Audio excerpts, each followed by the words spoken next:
Hey there, this is Pastor Ryan. Thanks for joining us for the Sunday Preview. This week's passage is Matthew chapter 28, verses 1 through 10.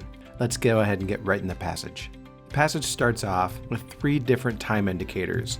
It says, now after the Sabbath, toward the dawn of the first day of the week. Then we're introduced to two characters, Mary Magdalene and the other Mary, and what they did is they went to see the tomb. So that's a location. And it says, and behold, or stop and look, there was a great earthquake. Then it gives a reason for the earthquake.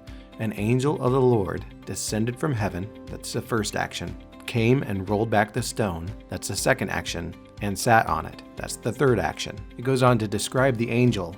It says, his appearance was like lightning, and his clothing white as snow. Then Matthew describes the guards and their reaction. It says, for fear of the angel, the guards trembled and became like dead men. Then there's a contrast between the women and the guards. Matthew writes, but the angel said to the women, do not be afraid. Earlier we had seen the guards tremble, and they were like dead men.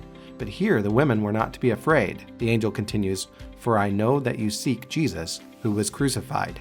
Then the angel describes Jesus' present status. He says he is not here. He describes his location. Then he gives a reason for that change of location. For he is risen, and then he gives proof, as he said, pointing to evidence. Come, see the place where he lay. Now I think it's interesting. The women came to seek Jesus who was crucified, and what the angel gives is visual evidence to see the place where he lay. The angel then gives them two actions, to go quickly and tell his disciples. The message is that he is risen from the dead. This is the same message that he had given earlier. This is a confirming message. Then he says to behold, or stop and look, the second time used in this passage. He is going before you. He's got a new present status, to Galilee, a new location, and there you will see him.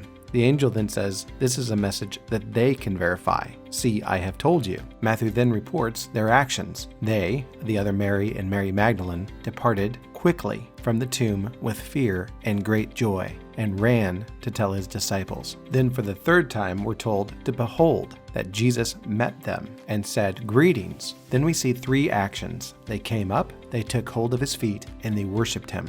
Each of these actions may be significant to the overall interpretation of the passage. Verse 10 starts off with a time indicator with the word then. It's following the time that they worshipped him. Jesus said to them, do not be afraid, but go and tell my brothers to go to Galilee.